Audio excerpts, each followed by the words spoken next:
Welcome to our tutorial on how to change the inbox type in Gmail on your PC. In this video, we will guide you through the simple steps to customize your inbox and choose the view that suits your preferences and workflow. Let's begin. Step 1.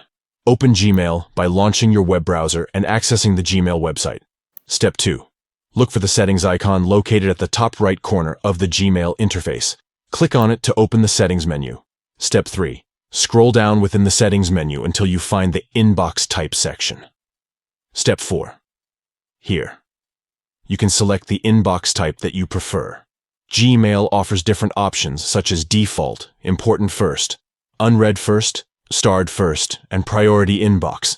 Click on the setting that best suits your needs. By following these easy steps, you can easily change the inbox type in Gmail on your PC, allowing you to have a more organized and efficient email experience.